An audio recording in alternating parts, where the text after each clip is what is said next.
திடுக்கிட்டு பிரிந்த இருவரும் அதிர்ச்சியுடன் வாசலை பார்த்தனர். அங்கே திவ்யா கைகளை கட்டிக்கொண்டு நெற்றியில் செல்லமாக அடித்துக்கொண்டபடி நின்று கொண்டிருந்தாள். எப்ப பாரு உங்க 2 பேருக்கும் இதே வேலையா போச்சு? கதவை திறந்து வச்சுக்கிட்டே இப்படி லைவ் ஷோ காமிக்கலன்னா உங்களுக்கு தூக்கமே வராதா? என்று குறும்புடன் கேட்டுக்கொண்டே அவர்களுக்கு நடுவில் வந்து படுத்துக்கொண்டாள். வைதேகி உடனே சுதாரித்துக்கொண்டு, ஏண்டி, ஒரு கதவை தட்டிட்டு வர்றா பழக்கமே இல்லையா உனக்கு? என்று கேட்டபடி திவ்யாவின் வலது கன்னத்தை ஆசையாகவும் செல்லமாகவும் கிள்ளினாள். மகள் இப்படி திடீரென உள்ளே வந்ததில் ஒரு பக்கம் சங்கடமாக இருந்தாலும் மறுபக்கம் அவளது அந்த துருதுருப்பு வைதேகிக்கு எப்போதும் பிடிக்கும். திவ்யா தன் அம்மாவின் கையை தட்டிட்டு வரலாம்னுதான் நினைச்சேன் மம்மி. ஆனா அப்படி தட்டிட்டு வந்தா உள்ளே நீங்க 2 பேரும் என்னென்ன லீலைகள் பண்றீங்கன்னு எனக்கு தெரியாம போயிருமே. அதான் சர்ப்ரைஸ் விசிட் கொடுத்தேன் என்று சொல்லிச் சிரித்தபடி தன் அம்மாவின் மூக்கை பிடித்து ஆட்டினாள். அவளது பேச்சில் இருந்த அந்த தைரியம் பிரபாகரையும் சிரிக்க வைத்தது. இடதுபுறம் இருந்த அப்பா பிரபாகர் மகளின் செய்கையை ரசித்தபடி அவளது மறுகன்னத்தை பாசமாக வருடினார். சரி விடுடா குட்டி, உனக்கு அவங்களை பிடிச்சிருக்கா என்று மெதுவாக கேட்டார். திவ்யா நிமிர்ந்து பார்த்து, அவங்களைன்னா யாரைப்பா கேட்குறீங்க என்று புரியாமல் கேட்டாள். அதான் ரேகா அண்ணியோட குடும்பத்தை சொல்லுறேன் என்று பிரபாகர் விளக்கினார். திவ்யா ஒரு நிமிடம் யோசித்துவிட்டு நெகிழ்ச்சியுடன் பேசத் தொடங்கினாள். ஐயோ அப்பா, எனக்கு அண்ணியை ரொம்ப பிடிச்சிருக்கு. அதுலயும் அவங்க குடும்பம் எல்லாரும் எவ்வளவு ஜாலியான டைப் தெரியுமா? நம்ம வீட்டுக்கு வந்த கொஞ்ச நேரத்துலயே எவ்வளவு பாசமா பழகிட்டாங்க. அவங்க போடுற அந்த மாடர்ன் ட்ரெஸ்ஸும் அந்த ஸ்டைலும் எனக்கு ரொம்ப பிடிச்சிருக்குப்பா என்று உற்சாகமாக சொன்னாள். அப்போது வைதேகி இடையில் புகுந்து, அது சரிடி, எல்லாம் இருக்கட்டும். அந்த தம்பி தினேஷை ரேகாவோட அண்ணன் பாத்ரூம் வரைக்கும் கூட்டிட்டு போனியே, அங்க என்ன நடந்துச்சு என்று மெல்லிய குரலில் கேட்டாள். அந்த ஒரு கேள்வியில் திவ்யா அப்படியே சிலையாக உறைந்து போனாள். பாத்ரூமுக்குள் தொட்டுச் சுத்தம் செய்த காட்சிகள் மின்னல் போல அவள் நினைவுக்கு வந்து போயின. திவ்யா சட்டென தன் கைகளால் முகத்தை மூடிக்கொண்டு, சி போங்க மம்மி என்று வெட்கத்தில் சிவந்து போனாள். அவளது அந்த அதீத வெட்கத்தை பார்த்ததும் பிரபாகருக்கும் வைதேகிக்கும் உள்ளே ஏதோ ஒரு விசேஷம் நடந்திருப்பது புரிந்துவிட்டது. வைதேகி விடாமல், என்னடி நீ வெட்கப்படுறதை பார்த்தா உள்ளே அந்த தம்பியை ஏதாவது பண்ணிட்டியா என்று வம்புக்கு இழுக்க, திவ்யா ஐயோ போங்க மம்மி என்று சினுங்கியபடி தன் கைகளை உதறிவிட்டு போர்வையை இழுத்து முகத்தை போர்த்திக் கொண்டாள். அந்த அறை முழுவதும் அவர்களின் சிரிப்பொலியும் இரகசியமான கிண்டல்களும் நிறைந்து வழிந்தன. அப்போ திவ்யாவின் போன் அந்த நிசப்தமான இரவில் திடீரென ஒலிக்க அந்த அறையில் இருந்த மூவருமே ஒரு நிமிடம் திடுக்கிட்டு போனார்கள். யாருடி இந்த நேரத்துல போன் பண்றது என்று வைதேகி ஆச்சரியமாக கேட்க, திவ்யா போன் திரையை பார்த்தாள். அது ஒரு புதிய நம்பராக இருந்தது. யாராக இருக்கும் என்ற எரிச்சலுடன் போனை எடுத்தவள் தன் அப்பா அம்மா முன்னிலையிலேயே அந்த அழைப்பை ஸ்பீக்கரில் போட்டு, ஹலோ, யாரு என்று அதிகாரமாக கேட்டாள். போனின் மறுமுனையில் ஒரு கம்பீரமான ஆண் குரல், திவ்யா எப்படி இருக்க என்று மிக நெருக்கமாக கேட்டது.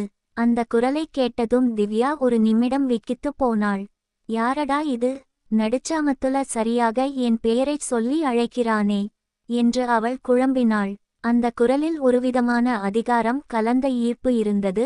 எங்கோ கேட்ட குரல் போல அவளுக்குத் தோன்றினாலும் யாரென்று சட்டென அவளால் கணிக்க முடியவில்லை. அருகில் படுத்திருந்த வைதேகி, யாரடி அது என்று தன் கண்கள் மூலமாகவே சைகையில் கேட்க, திவ்யா தனக்கு தெரியாது என்பது போல தன் உதடுகளை பிதுக்கினாள். பிரபாகரும் ஆர்வத்துடன் போனை உற்று பார்த்து கொண்டிருந்தார். அந்த மர்ம நபர் மீண்டும் பேசினான். என்ன திவ்யா, நான் யாருன்னு உனக்கு இன்னும் தெரியலையா? இல்ல தெரிஞ்சும் தெரியாத மாதிரி நடிக்கிறியா என்று அவன் குறும்புடன் கேட்டான். திவ்யா சற்றே கடுப்புடன், சாரிப்பா, நிஜமாவே நீங்க யாருன்னு தெரியல. எதுக்காக இப்போ எனக்கு கால் பண்ணிருக்கீங்க என்று கேட்டாள். அதற்கு அந்த நபர் சிரித்துக்கொண்டே, பரவாயில்லை, உனக்கு என்னை வேணும்னா தெரியாம இருக்கலாம், ஆனா என் தம்பியை உனக்கு நல்லாவே தெரியுமே என்று குறும்பாக சொன்னான். திவ்யாவுக்கு மேலும் குழப்பமாக இருந்தது. இவரையே யாருன்னு தெரியல, இதுல இவரோட தம்பியை தெரியும்னு சொல்றாரே என்று நினைத்தவள் தர்மசங்கடத்தை தவிர்க்க குரலை இன்னும் கடுமையாக்கினாள். ஹலோ மிஸ்டர், நடுராத்திரி ஒரு பொண்ணுக்கு போன் பண்ணி இப்படித்தான் வம்பு இழுப்பீங்களா? இப்போ நீங்க யாருன்னு சொல்லலன்னா போனை கட் பண்ணி அந்த நம்பரை இப்போவே பிளாக் பண்ணிருவேன் என்று எச்சரித்தாள். திவ்யா கோபமாக பேசுவதை பார்த்த அந்த நபர், ஹலோ திவ்யா, நான் தாண்டி தினேஷ் பேசுறேன். இவ்வளவு சீக்கிரம் என்னை மறந்துட்டியா என்று தன் அடையாளத்தை வெளிப்படுத்தினான். தினேஷ் என்ற அந்த பெயரைச் சொன்ன மாத்திரத்தில் திவ்யாவுக்கு பாத்ரூமில் நடந்த அந்தச் சம்பவமும் அவன் தம்பியும்தான் மின்னல் வேகத்தில் நினைவுக்கு வந்து போயின. தினேஷ் என்று தெரிந்த அடுத்த நொடி அருகில் இருந்த பிரபாகரும் வைதேகியும் சிரிப்பை அடக்க முடியாமல் ஒருவரையொருவர் பார்த்து கொண்டனர். என் தம்பியை தெரியும் என்று தினேஷ் சொன்ன அந்த இரட்டை அர்த்த பேச்சை கேட்டு அவர்கள் இருவரும் வாயில் கையை வைத்துக்கொண்டு குலுங்கிச் சிரித்தனர்.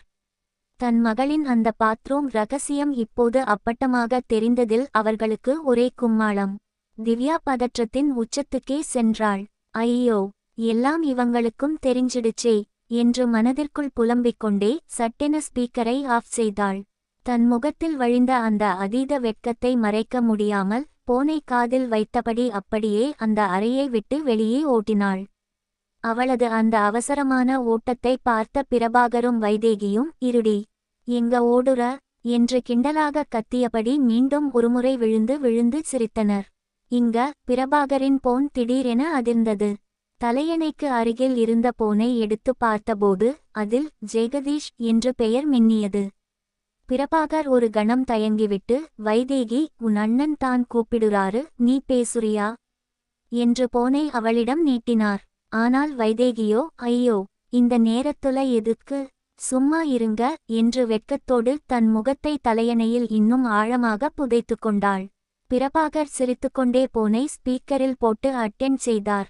ஹலோ சம்பந்தி, எப்படி இருக்கீங்க, இந்த நேரத்துல கூப்பிட்டு இருக்கீங்க என்று உற்சாகமாக கேட்டார்.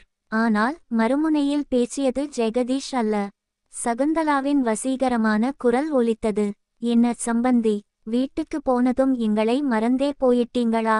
ஒரு போன் பண்ண கூட உங்களுக்கு நேரம் இல்லையா என்று பாசமான அதிகாரத்துடன் அதட்டினாள். பிரபாகர் பதறிப்போய், இல்ல சம்பந்தி, தப்பா நினைக்காதீங்க, காலையில பேசலாம்னு தான் இருந்தோம். சரி, நீங்க எப்படி இருக்கீங்க என்று கேட்க சகுந்தலா ஒரு நீண்ட பெருமூச்சு விட்டாள். நான் நல்லாவே இல்லை சம்பந்தி என்று அவள் சொன்னதும் பிரபாகர் அதிர்ச்சியாகி, ஏன் சம்பந்தி, என்ன ஆச்சு என்று பதற்றத்துடன் கேட்டார். வைதேகி இப்போது தலையணையில் இருந்து மெல்லத் தலைதூக்கி அவர்கள் பேசுவதை கூர்ந்து ரசிக்கத் தொடங்கினாள். சகுந்தலா சினுங்கிக் கொண்டே, செஞ்சது எல்லாம் செஞ்சுட்டு என்ன ஆச்சுன்னு கேட்டா என்ன அர்த்தம்? நீங்க ஊத்துன அந்த பாயசம் உள்ளே வரைக்கும் போயிருச்சு சம்பந்தி. அதை சுத்தம் பண்றேன்னு நீங்க கையை விட்டதுல என்னோட அந்த பட்டு போன்ற இடமெல்லாம் ஒரே நாஸ்தி ஆயிடுச்சு என்று அவள் சொல்ல பிரபாகருக்கு உடல் சிலிர்த்தது. பிரபாகர் ஒரு கள்ளச் சிரிப்புடன், என்ன சம்பந்தி இப்படிச் சொல்லிட்டீங்க, நீங்க மட்டும் சம்மதிச்சிருந்தா அந்த பாயசத்தை மொத்தமா வழிச்சு எடுத்துச் சுத்தம் பண்ணியிருப்பேனே என்று விளையாட்டாகச் சொல்ல சகுந்தலா சிரித்துக்கொண்டே, யாராவது இப்போ வேண்டாம்னு சொன்னாங்களா?